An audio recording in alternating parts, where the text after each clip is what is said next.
Hello everyone, I am Gamer Vince, and this is Sins of a Solar Empire. I'm going to be playing this game, and it's such a good game. I've got Sins of a Solar Empire Rebellion plus the DLC, so it's got all the bells and whistles, all the new planets, and all the extra kinds of things you can get in the game. So I've decided to, I got those relatively recently. Decided to come back and give it a try, and it's pretty fantastic. So I thought I'd play it. If I'm going to play it, I might as well put it up on the channel. In case you forgot, I'm your host, Gamer Vince, and without further ado, let's get our game set up here. For those of you who don't know Sins of a Solar Empire, it is it's meant to be played in sort of skirmish mode, is what I think most RTSs would call it. That's real-time strategy games. That you set up a map and you play it from beginning to end. There's no campaign mode or anything like that. To be perfectly honest, I don't think the game needs it. Let's first pick our name. I usually go with New Empire while I'm playing, because I'll be playing the Vasari. They had their story is they had this old empire that got destroyed. Got lost to warp. I'm not exactly sure what happened to it, but they lost this old empire and they're recreating a new empire. I'm gonna stick with that. I'm gonna play the Vasari anyway. Might as well stick with that. Let's see, how do we want to look? We're gonna be these guys, by the way. You can ignore these pictures. I kind of like him. All right, we're gonna go with that. That was super important for you guys to watch me do. Next, we're gonna pick a map to play on. I'm gonna do random medium. There are all these nice little balanced maps that they've actually got some of them got some cool titles here. They actually did a good job with a lot of them. They put some thought into them, and they're interesting maps to play. I highly recommend playing these and maybe finding some favorites. Like one of my favorites is Triumvirate. I like playing it with fewer than 6 players. I like playing it with 3, because or with teams, 2 versus 2. That's also a good one to play it with, or just 3 independent ones, so everybody kind of gets their own system to start with. It's an interesting map. I quite like it. But we're gonna do random. All right. So here we're gonna play random and victory option. So I like having more room. I think more room makes the game more interesting, because nobody has to be really eliminated. I feel like if you do a random map with the recommended number of players, or so the max number of players, it doesn't say recommended. It just says max. So if you do it with a max number of players, I feel like you're going to be short on space. And I like having some space for everybody to expand into. So we're going to do 3 players, and we're going to set them to hard, because why not? Now let's pick our race. There are 3 major races to pick from: the TEC, the Vasari, and the Advent, and those are further split into Loyalists and Rebels. I was about to say Advent. No, split into Loyalists and Rebels. That was something else added by Rebellion, this split here. And the biggest difference is your overall race, whether you play Advent, TEC, or Vasari. The Loyalists and Rebel split, it doesn't matter a whole lot, but it does give you a couple of extra bonuses and differences. For the Loyalists and Rebels, by the way, I love the Vasari in this game. I feel like they have the most interesting tech. Their technology upgrades sort of defines how they play the game. They have things like phase tunneling, which allows them to hook up their planets, which is fantastic. They do a lot of phase jumping between their planets. That's really cool, and I think makes them very powerful. And they even I feel like the TEC are kind of weakly defined. TEC are the economic ones, and the difference between the Loyalists and the Rebels is mostly that the Loyalists get access to their Novalith cannon really early and really easily, and the Rebels You're not even really sure what they get. Oh, they hook up with the pirates. That's their thing, is that they ally with neutral planets, with the neutral faction, the gray ones you see, and eventually, once they get that researched, they don't have to remove neutral like ships from their planets. They can just take them and have those neutral ships essentially defend their planet for them. So that's kind of cool. That's a useful upgrade. It allows them to expand very quickly once they have it. But I feel like the difference between these two, that's pretty much it. That's the difference. While the Loyalists and Rebels in the Vasari, they play vastly differently. I feel like I play the TEC the same no matter who I play, and very similar with the Advent. But the Vasari Loyalists and Rebels, very different. The Rebels, which are the ones I'm going to be playing, they get the ability to use their star bases offensively. I mean, it's a very late game tech. You have to have the Kostura cannon going, which is a devastating weapon all of its own, but it allows your star bases to jump to enemy planets, which is having a fully upgraded starbase jump to your planet. Oh, that can be devastating. So that's a really cool ability, and the Loyalists play even more different from just anybody because they can start moving population and research centers onto their capital ships, which is all kinds of crazy. Essentially, you can destroy your planets for money. You can literally turn them into like asteroid belts. You can eat planets, and that is, if you really wanted to, you could become nomadic and not really hold anything. And they have upgrades which then prevent them from losing. Like, they can literally have no planets and just have a nomadic world-eating fleet, which is really cool. It doesn't actually work that well in practice. I don't actually recommend doing that, but it's a cool idea. So the Loyalists can play in a very different way. And just the fact that they can destroy planets, they can literally rush into a planet that they have no hope of keeping and destroy it, so that when they lose it, there's nothing there. So I feel like these guys play very differently, while the other factions may not necessarily. The split between Rebel and Loyalist is important. So we're going to play the Rebels. They're going to stay random. That's all fine. Victory options, we're going to turn Flagship Victory on. Most of these other victories I'm not a huge fan of, primarily because the computers don't seem to understand them. Occupation Victory is kind of like a King of the Hill, where there's a planet that once you have, if you can hold it for like 15 minutes or some timer amount that you can set, you win. And the computers just don't understand that. You can literally be sitting on the planet hoping that, just waves of bad guys are going to come at you. That's what I was hoping for, and they just never showed up. They just let me have the planet without a fight at all. And they weren't even on their way there. It's not like they didn't make it in time or something. No, they just seemed to be completely unaware of the fact that I was about to win because of this. So computers don't understand that. Capital Victory is kind of similar. They kind of poorly defend their capital. And I really wish that Capital Victory, because I enjoy playing Capital Victory with friends. If I'm playing with human opponents, I feel like they understand the importance of your capital and that it needs to be well defended no matter what.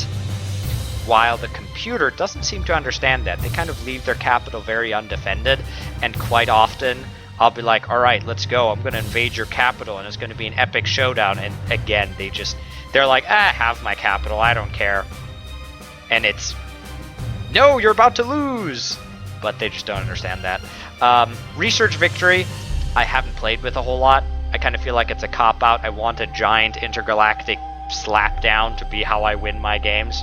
So I feel like Research Victory is kind of a cop-out. Not to say that it can't be interesting. I think it can be interesting, and I think it can be a good way to end a game.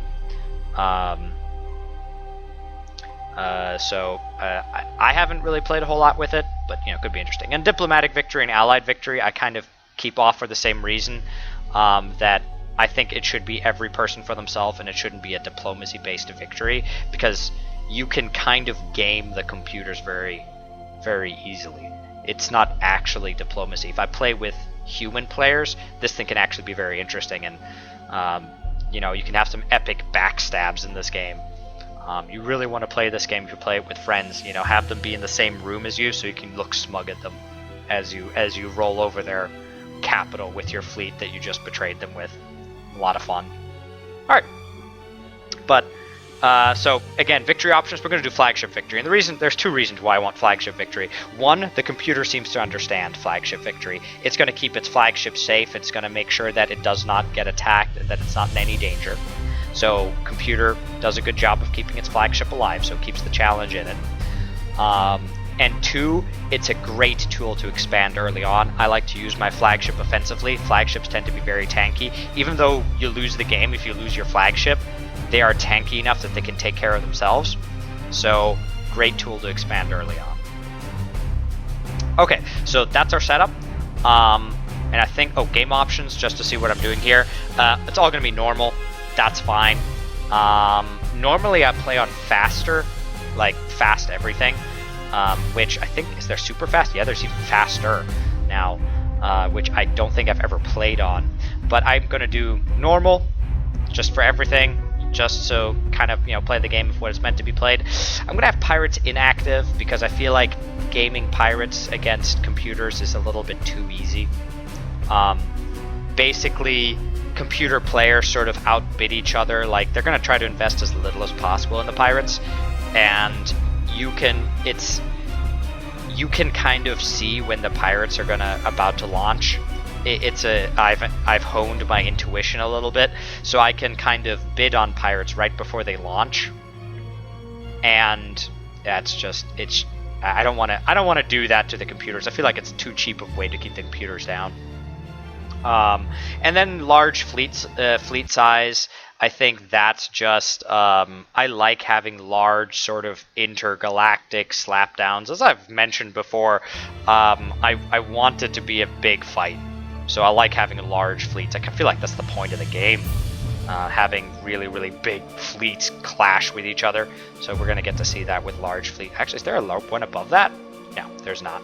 We can just do normal, small, or large, which is fair enough. Large is large enough.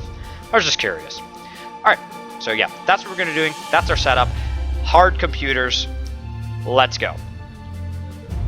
I really do enjoy playing Sins of a Solar Empire. I think this game has a lot to offer. I think it's a lot of fun.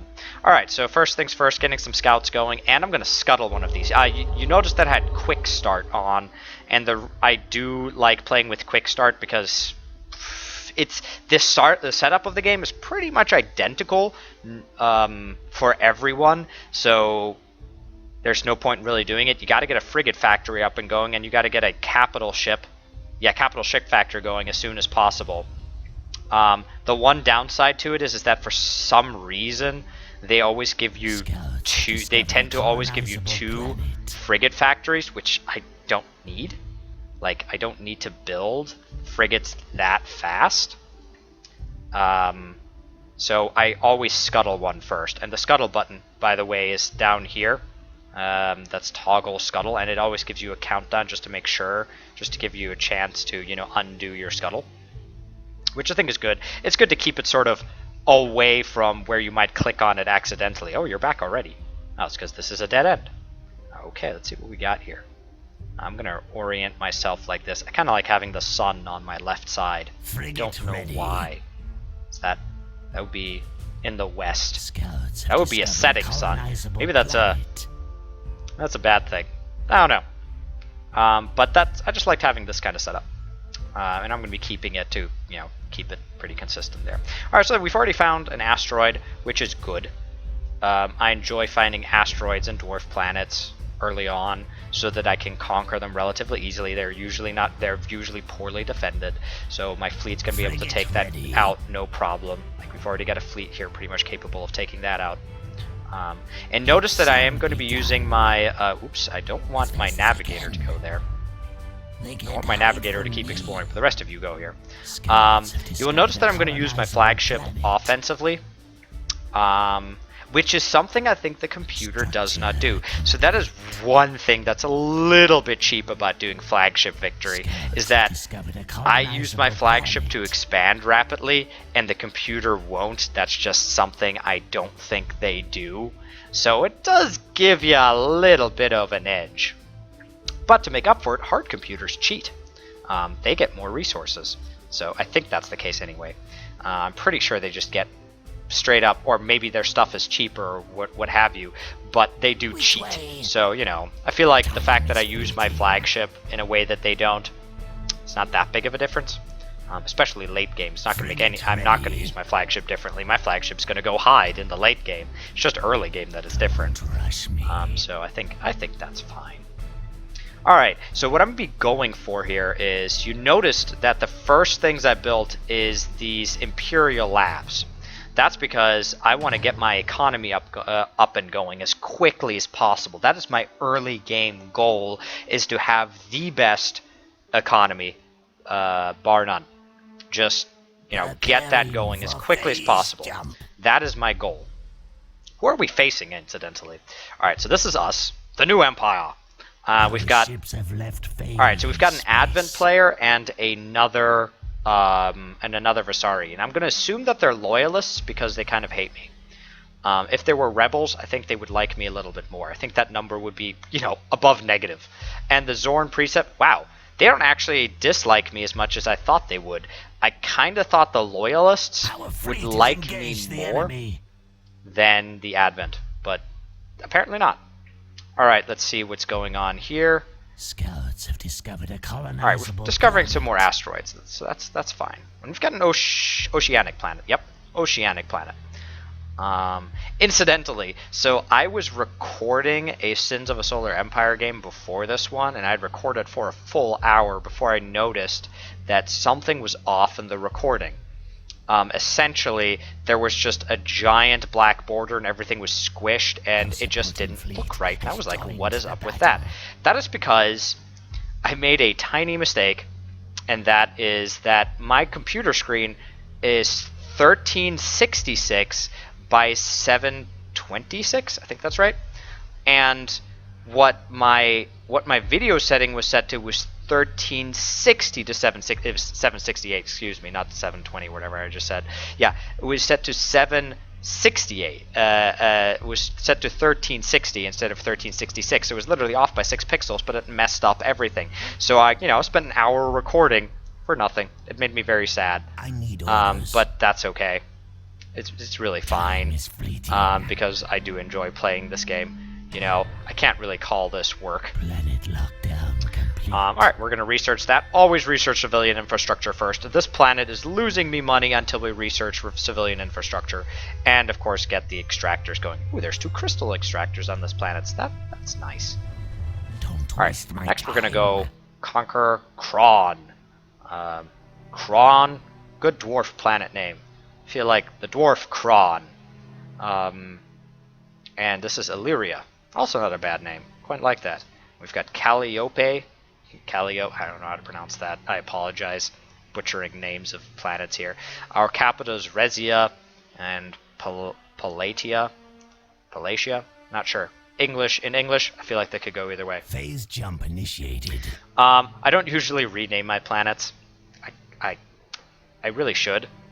I don't know. I feel like it's just not something I usually do. Sometimes in the late game, if I have a particularly awesome capital ship, or my starbases, I quite often rename. But you can rename them, in case you didn't know. Oh, I can't rename this planet because I don't own it. Duh. But I could rename my capital. Structure complete. The Dark Throne. Oh. Not enough space. Let's go Dark Throne. It's the Dark Throne. It's kind of like the Iron Throne in Game of Thrones, but it's space. It's dark. We're kind of evil empire. I mean, we're an empire. All empires are evil, right?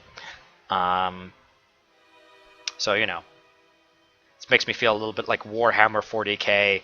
Instead of the Golden Throne, we have the Dark Throne. We know we've got Space Inquisitors. We know we're not the good guys. We're here to conquer. So that's kind of what we're doing here. We're forging an identity. Alright, so in case you didn't know that there are rankings here. I've played with a decent number of people, or I've played with my friends, and quite often they don't even know these rankings down here exist. They only show up if you haven't got something selected. Like if you have a planet selected, which most of the time you will actually have a planet selected. Those don't show up. Actually, let me quickly do some research here because we're gonna need it. We're gonna need to do. I want an Imperial lab here, and okay, we're good now. But yeah, these rankings, I'm gonna keep an eye on them. There's a couple of rankings I want to be on top of. I want to be #1 in economic ranking in just about everything, if I can, because if that's what I'm going for, that's my strategy. Be #1 economics guy, which is difficult to do when you have an enemy TEC player, because the TEC, that's kind of their thing, is being economic guys. But you can compete with them, so don't. It's difficult, but you can. And after that, I'm going to be looking at colonization, not entire empire ranking. Like economy, I'm looking at across the board. And empire ranking, I'm really just going to be looking at colonization, which is how many planets you have. Why aren't you conquering this planet yet? Go colonize. Shoo, go. So colonization is something I'm going to be looking at to make sure that I'm keeping up with the expansion of my opponents. And then military ranking after that. I'm pretty much always going to be last in fleet because I like capital ships. I think capital ships are way better than, regular fleet because they have a tendency to not blow up as much. Scouts have discovered a colonizable planet. Yeah, I like cap ships. You'll notice that rather quickly. As for my strategy with planets, what I'm going to be going for early game is I'm going to be trying to get a weapons lab and an Imperial lab on each planet, as well as a trade port. There is usually, on most planets, on asteroids, dwarf planets, and like volcanic and ice planets, I think, there's just enough for three ice planets and maybe 4. But I think there's enough for everywhere else. There's enough for 3 logistic structures, and I'm going to be going for Imperial lab, weapons lab, trade port. Because research is important, but wow, this planet sucks. It has a single asteroid, metal asteroid. But research is important, and so is economy. So we're going to be rushing to 4 Imperial labs. That's why I built 2 here, 1 there and 1 there, as quickly as possible. Oof, this planet's more heavily defended than I thought. Go conquer, or Tigara. This planet is actually, 7 ships is not that bad. I feel like my fleet could take that. But let's take this one first. I'll just go quicker. And it's also right here, so, why not? So we're researching things. Yep, I definitely want that. I want at least 1 in here so it can eventually get the orbital processing, the nice little matter processors that are going to make me money. And it's the trade ports. The trade ports is what I really want, that's why I'm rushing to these 4 research stations so I can get trade ports going on my planets, because that's going to give us, decent amount of money. Alright, so one of my scouts found the pirates, which, don't be surprised if you send a scout out and it suddenly disappears. If you know where the pirate base is, that means one of your scouts tried to make a run through it stupidly. I feel like as soon as they find the pirate base, they should really make a run for it as soon as possible, but they don't. Instead, they're like, oh, I'm going to run through it and discover what's here. So notice the star has not been explored. I can almost guarantee you that my scout tried to get through the pirate base, like from this end over here after, was like, oh, I'm going to go explore the star and try to make it to the star, and they just didn't make it. There's like space mines and missile platforms and all kinds of horribleness there that, they just did not survive. Did I research that? No. I just noticed that I dropped economic rank. That's because there's a dwarf planet, Kron, is losing me money. He's also not getting me a whole lot of resources. This planet kind of sucks. That's okay. We'll make do. And we're about to conquer this planet, which is not really much better. Most asteroids and dwarf planets, I kind of expect to have 3 asteroids. This one has 1, and this one has 2. And that one has 3. This is a good one. Illyria, it's a good planet. Good asteroid. Can't really call it a planet, I guess. It doesn't fit the definition. Flagship is under attack. But Illyria is good. Or Tigara is going to be okay. And Kron kind of sucks. Finished. Coming up a little short. Ah, found a dead end. Very interesting. Very interesting. Alright, so yeah. So here we found our Vasari enemy. Oh, these guys are starting to dislike me. Wait. No, that's what it was at the beginning. That's fine. For some reason, I thought we were at positive 48 to begin with. No, we're negative. Can't really expect much better than that. Alright, our economic ranking is back up because we've researched our dwarf planet, which is good. Time is fleeting. Which is just fine, and we're about to get ourselves another asteroid. Fantastic. Things are moving along quite nicely. The reason why, by the way, these rankings they're kind of fidgety. I don't like how kind of I've played with friends, and sometimes it seemed to rank us in ways we weren't expecting. Like I definitely had friends that were just doing way better than me. Like they had way more resources, but for some reason I was considered doing better economically. I think that was probably due to fleet supply that was just taking out. I'm assuming economic ranking is going purely on how much you're making per second. But sometimes that doesn't seem to be the case. Just looking at their computer screen and looking at my computer screen, it didn't seem to be right. I don't know if that's been fixed, so I don't know. I don't know. I'm just kind of wary of it is all. Oh, I really wish I knew what that planet was. Alright, I'm gonna go conquer this planet. Oh gosh, it's actually a lot tougher to take than no, I'm gonna go conquer this planet. I'm gonna send my fleet back, which I don't like to do, like lots of going back and forth, but I'm gonna take this planet first. Build myself another cap ship meanwhile, which I'm gonna begin researching that. Yeah, I'm gonna begin researching that so we can get ourselves another cap ship, because I like cap ships. I think they're way better than regular fleet, because they have a tendency to not die. Alright, but also, we should have 4, yes we do. We have 4 research stations, which means it's time to start researching off-world exports. That's a good thing. That's nice that we've got that going. Which also means that we should be starting doing some military research. Once I've got trade ports up and going, then it's time for some military research.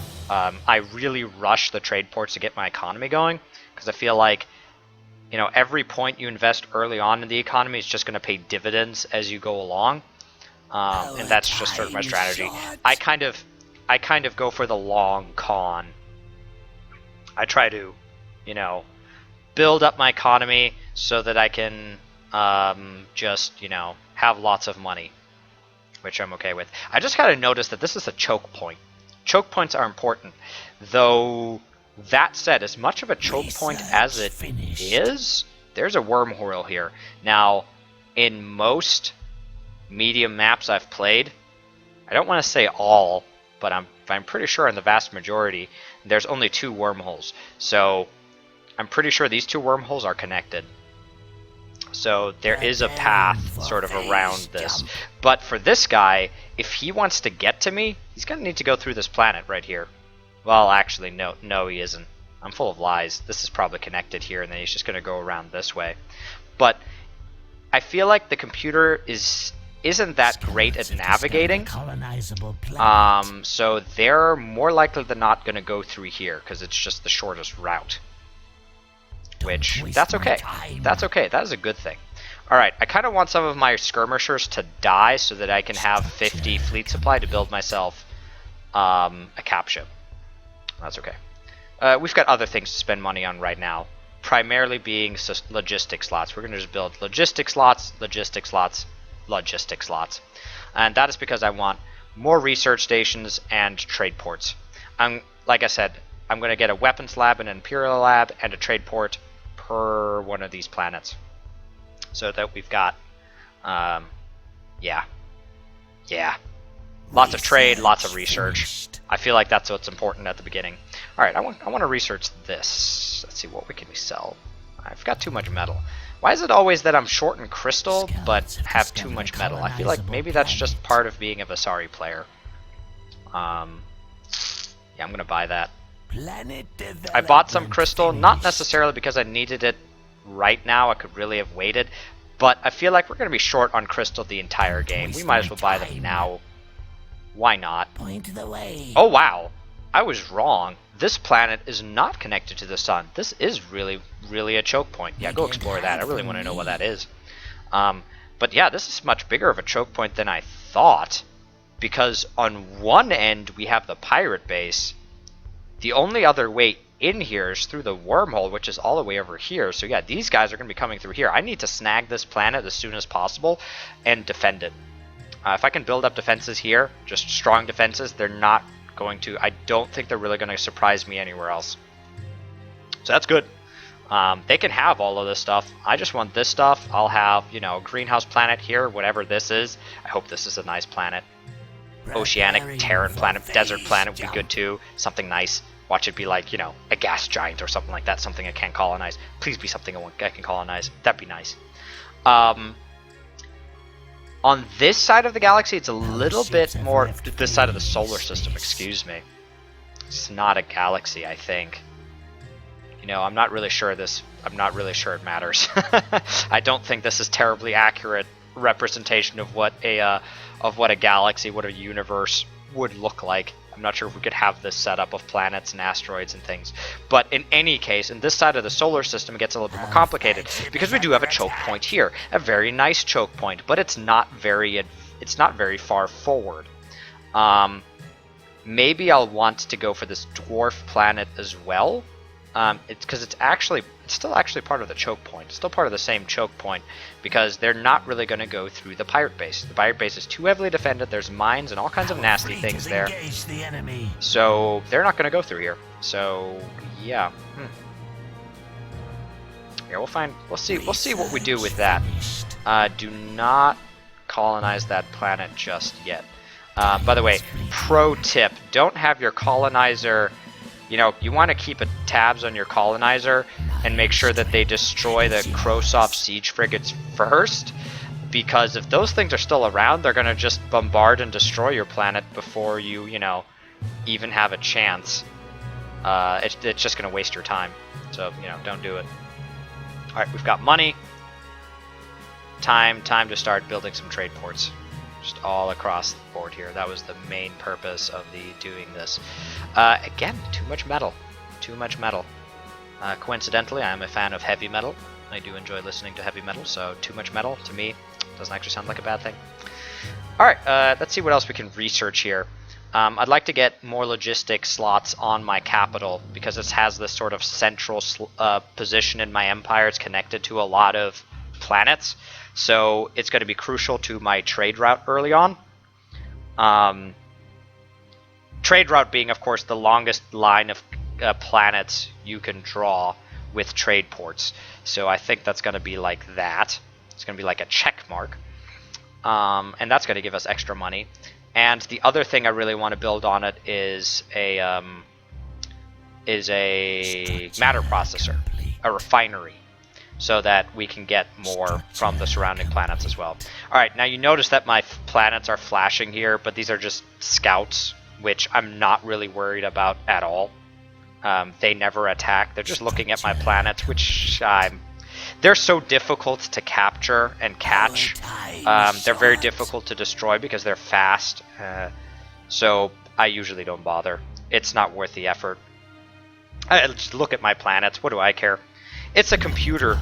I feel like they usually they might cheat anyway, and they can see what I do regardless. So the fact that they're looking at my planets, you know, makes them cheat less. I'm okay with that. Coincidentally, I don't think that's actually true. I'm not entirely sure if computers actually... I feel like the computer always seems to know more than it should, because it seems to act on information it shouldn't have. I don't know exactly what the programming is behind the game, but I feel like sometimes, you know, hey, how did you know I was going to like I had a fleet there. You shouldn't have known that kind of thing. But, you know, it's whatever. Oh, it's space junk. I think that, wow. So, you know, I was going like, you know, I hope this is something nice. Space junk. Well, that just sums it up. Oh no, please don't go through the pirate base. That's just going to destroy you. If you see your scout heading for a pirate base, stop it. It won't survive. It does not have the health points. It just won't. So stop it if you see that's going on. It's not worth losing. All right, let's see what else we can research, or rather build. We want a trade port here. We're gonna sell some more metal. Too much metal again. Not enough credits. Never enough crystal. That's just a constant problem. But we can start researching some of this stuff, which I really feel like you should. Once your economy is sort of getting you a steady stream of credits and, you know, resources, you kind of want to be researching something pretty much all the time. In warfare and empire, which is like sort of the economic tree and the warfare tree. These two trees kind of, you want to be researching something all the time. Once you can kind of afford it, once you've established yourself. I haven't quite established myself just yet. My economy is just starting. But you know, we'll be going here in a moment. I'm actually going to start investing in a couple of more Imperial labs so that I can keep researching my economic developments. Yeah, I think that'll be pretty crucial. Like this planet here is going to get an Imperial lab. This one's, we're going to need some more weapons labs soon. So what I'm trying to do here, I'm going to stop saying coincidentally, because it's not a coincidence. It's not a coincidence at all. This is very deliberate. What I'm going to be going for here is these three research options right here. And the reason why is that it complements my strategy of using capital ships in a sort of hit and run way. So the way I fight, and this is by no means, you know, the best way to fight, but this is just how I do it, is that I rely heavily on capital ships. For phase jump. My capital ships kind of do hit and run, where they fight the enemy, hopefully destroy a couple of their ships, and then leave while damaged, but not destroyed, so I don't have to rebuild them. I don't have to invest resources in them. Instead, they, you know, retreat and repair, come back to fight. What this does is it gives you more hit points, which is nice, hull points, but it also increases the rate at which your ships repair themselves, and that's really what I'm at. That's really what I'm about. I want my ships to repair themselves as quickly as possible, because my capital ships are going to be running around damaged a lot, because that's just how I play. So it's more important that, you know, you go for if this is like, you know, the first or second time you're playing, don't worry about having a cohesive strategy. Play against like easy or normal computers, and you're just going to be able to kind of throw stuff at a wall and see what sticks. It's not going to be a problem. Once you start playing against like hard computers and real, you know, human opponents, you want to have a cohesive strategy. And for me, you know, mine is based around using big units, like capital ships, and in the case of the Vasari Rebels, starbases. You know, throwing my weight around with big ships that I need to build once and then hopefully never again.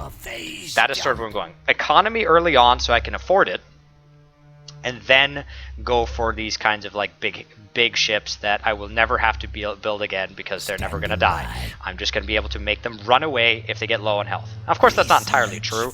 Some of them are going to die. I'm not a perfect player. But yeah. The other thing I'm going to research, so this is like priority number 1. Priority number 2 are these phase missiles.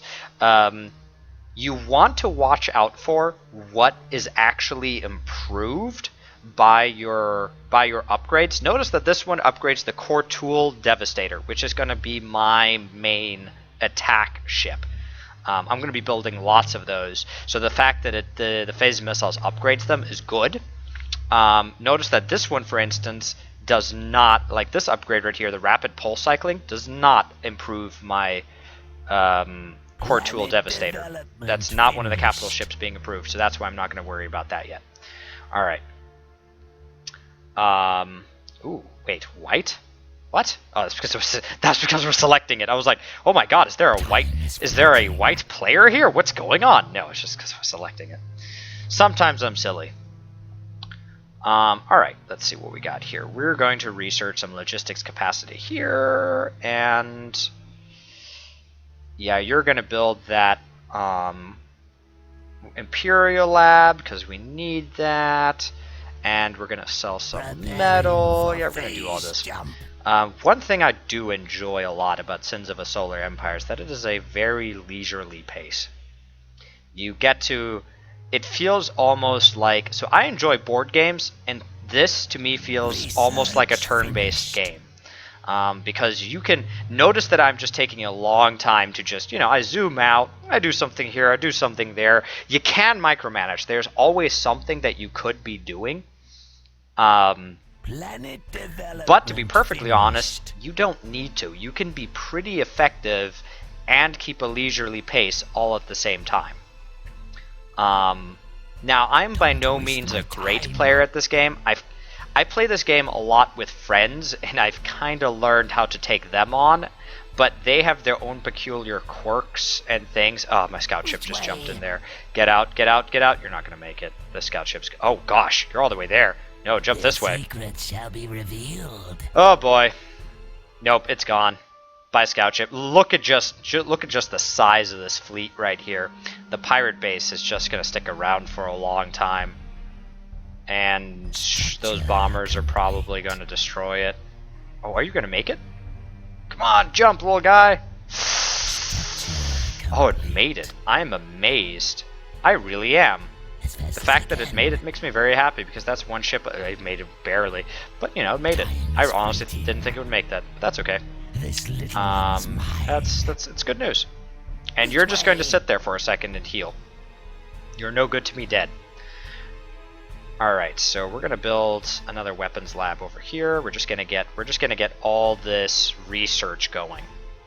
And I really want to be researching this. So up here is additional resources. It's just a flat bonus to all your research collection. And I know the TEC are kind of like the... I don't want to buy crystal. Kind of have to, though. Ugh, that hurts. It's expensive. But I know the TEC are supposed to be like the economy guys. But for some reason in the TAC, their resource collection upgrades are split between metal and crystal. And to me, the Vasari have the superior resource collection research. Because it's all just this tree right here. I upgrade one of these, it's just a flat 5% bonus. While for the TEC, they can only upgrade them one at a time, either metal or crystal. And it's a 7% increase. Now, 7% is obviously more than 5%, but it only applies to one. So to me, that's worse. I would rather have 5% apply to both crystal and metal than 7% to just one or the other. So, I don't know. That always seemed a little bit odd to me. I always preferred the Vasari resource collection research. That's a mouthful. But I always preferred the Vasari one to the TEC one. Which, that's neither here nor there. I'm sure there are very good reasons why it is that way. And that's just my personal preference. How are you doing, little buddy? Alright, you're gonna go... No, not through the pirate base. Why are you so suicidal? Go... No! No! Go there. Go to Kron. No, go to the Dark Throne. Return home, little man. Sometimes scouts can be frustrating. They seem to have a death wish. They want to go through that pirate base. Pirate bases are usually very well connected, and they're usually in the center of the map. So your scouts are very likely to pass through them. So you have to be very wary of that. Alright, let's see. Let's see what's happening with this battle. I was kind of hoping that that they would destroy more of my skirmishers, so I could build another cap ship, because I still don't have enough fleet supply to do it without increasing, with actually researching it. But I think I am going to research this. I'm going to research this first, and I'm going to research that, and I'm going to be building myself some cap ships. Yeah, that's how we're going to do this. Alright, there's a seeker vessel there. That's fine. They can see what I do. Hey there, Purple. Hey, Zorn Precept. That's what they're called, right? Yes. Wow, I got that right. Hey, they're beginning to like me. I don't know why, but they're beginning to like me. These guys don't like me any better. That's fine. I'm okay with that. One thing, by the way, so ideally when you've got multiple computer opponents, you want them to fight each other as opposed to you. Like, that would just be great. If they could fight each other, then that's one thing less that you have to worry about, right? And it gives you time to sort of upgrade your stuff and do all kinds of things. So I believe that the more they like you, they're going to attack whoever they like the least. And I don't know how much they like each other. Can I look at that? I don't think so. I don't think that's an option anymore to see how much they like each other. That used to be an option. I feel like I should be able to... Oh, here we go. Yeah, Zorn Precept likes me just a touch more than they like them. And the little sector remnants hate me a bunch more. So green, I think, is going to be going for me, while the Zorn Precept, I think, is going to be going for them. Which, I wish they were both going for each other. So what I'm going to do to influence their decision to attack each other as opposed to me is this interspecies relationships. This is just a flat bonus to relationships. I'm going to research that so that they hopefully attack each other instead of me. And that'll give me time to build up my fleet and do all kinds of things. Hopefully. That's the idea. It may not work. There are other things that play a part of relationship. One of the major things being how close you are to each other. I'm not going to advance any further this way, but I feel like he might try to advance this way. Oh, speaking of which, he is already trying to advance this way. He just showed... Okay, he showed up with a little bit of a fleet there, but I think he was just trying to take the planet. No, actually, don't bother with that. Go fight the greenhouse. We can't actually colonize the greenhouse planet yet, but we're going to research that in a moment. There we go. We're going to do that. By the way, if you're playing this game, I feel like you can't be afraid to sell and buy resources, because I know that me personally, I'm constantly running short on crystal. It's just something, I don't know if that's just if I'm making a mistake here in how I'm playing or something. It just always seems that I'm running low on crystal. Research finished. But I feel like a lot of my friends that I play with have the same experience, so I'm not the only one. Insufficient credits. Insufficient credits. Alright. There it is. Okay, cool. Let's see what else is going on here.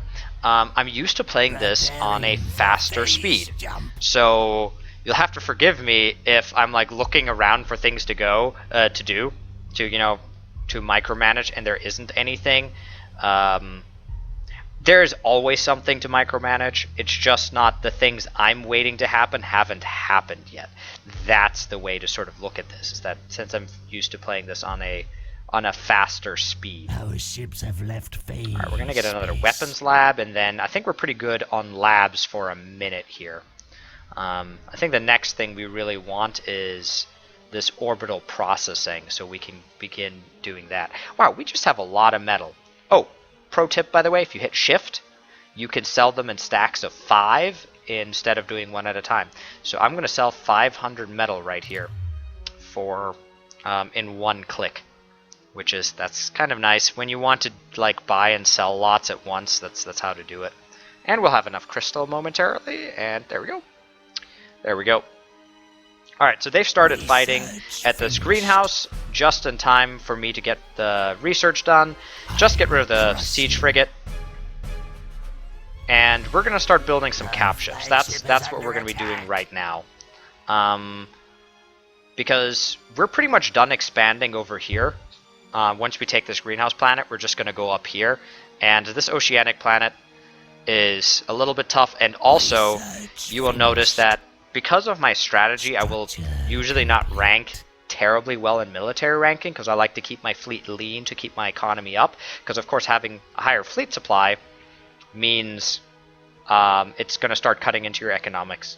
You know, it's going to fleet supply upkeep. I mean, it's already costing me 9%, which is, you know, it's already costing me 2.3 credits per second and a little bit of resources per second.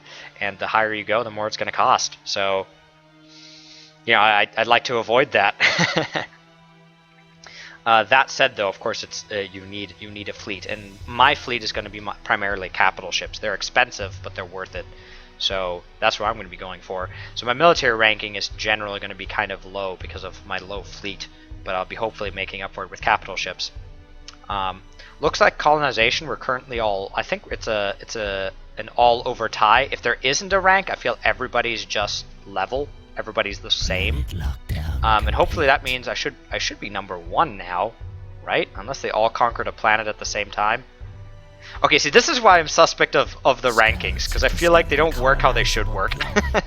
So don't trust these rankings. They're maybe good general indicators, but they're not going to be super specific. Alright, so this is a choke point, so I'm going to be defending it. Because I feel like those Vasari guys over there hate me, so they're going to be showing up with fleets and all kinds of nasty things to hurt me, so, you know, I want to be prepared for that. The main way I'm going to be defending is through the missile defense platforms. Notice that I put them in a cluster like this, and I'm going to be putting all of my civilian structures all around here so they're within range of it. And I put it near my asteroids, so really, if they want to harm the structures of my planets, they're going to have to go here. And I'm going to put some hangar defenses here to give them an incentive to actually go here. You need at least one hangar defense. Notice that, like, these things aren't going to be able... If they start bombarding me from over here, these missile defense platforms are kind of useless. They can't reach somebody bombarding from that side of the planet. So that's why I like to have a hangar defense there, just in case they're going to be smart about it. Which, you know, quite often they are. Alright, we're going to sell some metal. We're going to buy some crystal. Sell some more metal, and in a moment here... Hostile forces are sieging our planet. Hostile forces are sieging our planet. What? Our fleet has engaged the enemy. Alright, so that's a... This disciple vessel is an actual attack ship, and so is this one. What are they doing? Are they actually attacking me? I think they are. I think they are actually attacking me. I mean, it's a tiny fleet to be attacking with. It's not really a huge deal, but it is kind of annoying because I was kind of hoping not to have to defend these planets just yet. All right, well, that's what I get for... Ooh, that's a big fleet. The rest of my fleet's here. Go deter that. We're still building up our defenses here. So I'm engaging in combat sort of a lot sooner than I'd like. Which is, you know, that's unfortunate. But, you know, hard mode. What you gonna do? Oh, these guys already jumped. That's also unfortunate. Alright, so they've decided to attack me. And it's not, you know, that's not nothing. They've got a couple of planet-destroying ships here. So that's gonna start making quick work of my planet. Which I may actually lose. They kind of caught me with my pants down here. Because my fleet was kind of jumping away. So they may actually do some damage there, which is really unfortunate. I kind of wish they'd just leave me alone. Let me build up my stuff so that I can destroy you later. And they're not going to let me do that. This is you know, hard. Playing on a hard against hard computers, I feel like is all about the early game, because the computers kind of are not that great at the late game. But I feel like they're pretty strong early game. They know how to micromanage and really annoy you in multiple different kinds of ways. Yeah, this one defense platform was able to just take care of all of that, so that was not... Purple hasn't really annoyed me a whole lot. This is a much bigger problem. They're already starting to carve into there. My defenses are doing damage though, and I feel like if all 5 of these were up, I wouldn't be terribly worried. Oh, they're actually retreating. Okay, good. Okay, so remember how I was telling you guys to go there? Yep, not anymore. We're going back there. Turnabout. Never mind. False alarm. Yeah, they came with just too little of a fleet to really deal with these defenses. So, that's good. Good for me.